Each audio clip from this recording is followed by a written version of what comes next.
What up, Dokkanners? Welcome back to Toonrami for another video on Dragon Ball Z Dokkan Battle. Today's video is about the upcoming update for Global 4.5.2 and also how that directly ties into the main focus of the video, which is the incredible gems, farming them, why you need to do so, and the fact that you can get so many potentially in one run. Now, you're probably thinking this might be a clickbait title. I promise you it's not. Here is the proof right here. So, best farm spots. I'm going to get right to the actual title, okay? The best way to farm the incredible gems that I have found are these two primarily. Quest 24-4 on hard plus boost. You activate your boost so that you can possibly double your rewards. Go to 24-4, the Tenacious Scientist, or Quest 24-7, the Ultimate Android. Either one of these, you could potentially get some really good incredible gem counts, okay? I prefer 24-7 because you have a higher chance of getting peel off and launch, or launch, both of them, because there are just more tiles on the map. I got 50 gems, actually over 50 gems. Here is the proof right here. Boom! Yeah, that wasn't a clickbait, was it? I told the truth. So, there you have it, okay? It can be done, it should be done. Why should it be done? Well, Android 13, that's why. So, the update that's coming to Global, or might have already hit Global depending on when you're watching this, obviously covers some really great quality of life changes. If you don't know what I'm talking about, check your news feed. Global is getting an update, and you're going to be unable to play for a little bit because of maintenance. The gist of that update, I can save you some time right now. The update is faster movement, larger inventory. Two really great things, don't get me wrong. But there is something that they don't mention, people haven't really been talking about, but that's also that this unit right here, Android 13, is going to be available in the Incredible Gems shop. This happened in JP. When they got this exact update, they were also given Android 13 in the Incredible Gems shop. Why is that such a big deal? Well, the reason, for you experienced Dokkan players, you know exactly why. But if you have not seen this unit, or if you don't know what the deal is with this guy, meet Android 13. So, as you can see, he starts from an SR unit, which you can get from the quest mode, 14-8, and then he awakens into the Android 13 fusion, and then he can awaken using the Clash medals, and he becomes an even stronger unit. It takes a lot of medals to awaken this guy. Here's his information right here. Leader skill, it's not so great, but when he Extreme Z awakens, what? Yeah, so this unit's going to be getting an Extreme Z awakening. When he does, he gets pretty decent, and he becomes a unit that's worth having. So as you can see right here, he causes supreme damage to the enemy and lowers defense. Then when he Extreme Z awakens, it greatly lowers defense. His passive skill explodes. It used to be Ki +4, attack +70 when Ki is 8 or more, but now it's Ki +4, attack and defense +80% when Ki is 8 or more. So basically you can get a super at Ki of 8, you don't have to get a full cycle.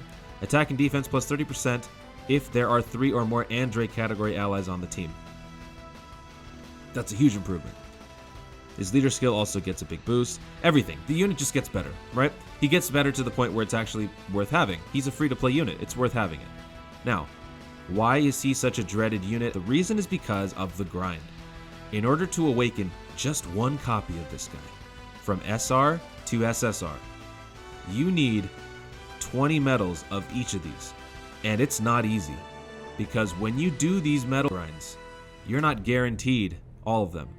So you'll have to burn a ton of stamina. I've broken it down right here, depending on how many times you want to do this, right? If you want to rainbow the unit, you need 5 copies, right? So let's say you have to do this 5 times. So 20 times 5, you need 100 medals of Android 19 alone.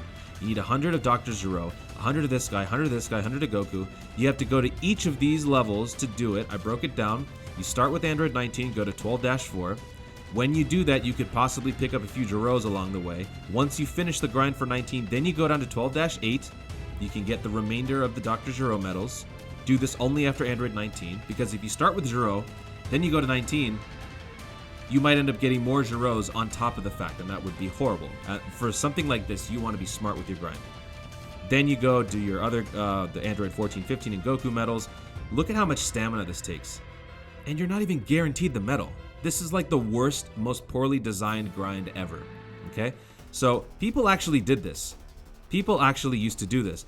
I myself started it. I started the grind. And then I think a day later, JP got this update and I stopped immediately. And I said, nope, I'm not doing this anymore because I know what is coming. So this is, by the way, this is why I love Global, because you get to see this stuff in advance. But anyway, this is the dreaded 13 farm, okay? You don't want to do this. No sane person wants to do this. I myself am insane. I don't want to do this. And I'm the guy who ranked 16th in the World Tournament, 23rd in this most recent one, okay? I'm insane, and I don't want to do this. So that should tell you something. So you can either farm 100 each of these medals, at least, or you can collect 20 of these medals. So basically you do the farm, you do the grind once, right? You get 1 copy, and then you farm 400 incredible gems for the remaining 4 copies. I'd say that's a lot easier, because incredible gems are a lot easier to get now. Why? Because of the farm spots that I mentioned. So, if you go to one of these 2 quests, there are other ways to do this, don't get me wrong, okay? There are other ways to do this. You can go to the final level of the quest mode, Taxing Endeavor, I think that's the name of it. There are other options, but from my experience, and from all the grinding that I have done, I have found these 2 to be the most effective, most notably 24-7. So what I'm going to do is show you 2 runs, the first being 24-4, and the other being 24-7. What's the best route to take? So, starting with 24-4, Tenacious Scientist. The cool thing about this map is that it's a small stage, so you can potentially farm this a lot faster. You can get through each level much quicker, which is good, because if time is your issue, then there's your positive. The negative here is that since there are less spots on the map, less tiles, less spaces, you potentially have a lower chance at getting Peel Off and or Launch to appear. The likelihood of getting both on this smaller map is astronomical. It's doable, but it's very, very low. So in my run, I was able to get a launch, luckily. And with boost activated, if you land on the launch space, you could potentially get double the amount of gems as you saw in the beginning of my video. So after you beat launch, you go ahead and you beat Jiro. Easy, done. Go back and do that multiple times. The level that I prefer, Quest 24-7, the Ultimate Android. For this one, the map is larger, therefore you have a larger chance at getting both Launch and Peel Off, if not just one of them. The cool thing about this map is that no matter what, you are going to walk away with something. If you're not lucky enough to get Launch or Peel Off to show up, you are always going to have 1 space on the map that you can guarantee yourself 1 incredible gem. If you have the boost on, you could potentially get 2. And if you beat the boss, Android 17, Super 17, he could potentially drop a few himself. So you could still get a handful of gems. Not as much as you'd want, but at least you don't go through a run without anything, because that would be the worst feeling in the world. So the key to this map is that the middle row, the middle path, is the only one where Launch and or Peel Off will appear on this map.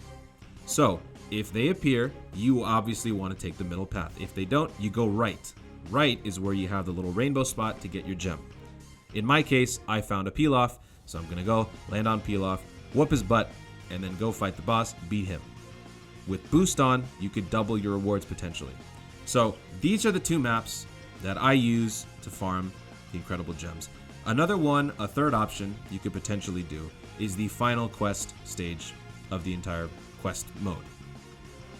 It's not ideal, but the cool thing about it is that you have a nice blend of experience along with the chances of getting your incredible gems. When I have nothing else to do and I want to farm some experience, what I do is I go to that final level, go on super, and then if I happen to find some incredible gems along the way, great. Otherwise, I just go and I beat Piccolo and I farm my experience. He can also drop a few gems himself. So those are the options that you have to farm the incredible gems. I wanted to make this video to show you that there's a little bit more to the update, and the sooner you start, the better, because this unit is a great unit, especially once he gets his EZA, and it's a free-to-play. And now you have a pretty reasonable way to get this free-to-play unit to rainbow status. Before, if you got this unit rainbowed, just crazy. So there you have it, folks. Thank you so much for watching. If you enjoyed the video, found this useful, be sure to leave a like down below. Let me know in the comments if you are one of those people who actually did rainbow this unit before any of this stuff happened, either on JP or on Global. If you did, I want to know who you are, because I need to know how much that cost. Must have cost a lot. Also, be sure to subscribe for more Dokkan content in the future. Thanks again, stay tuned, and always remember to Dokkan responsibly.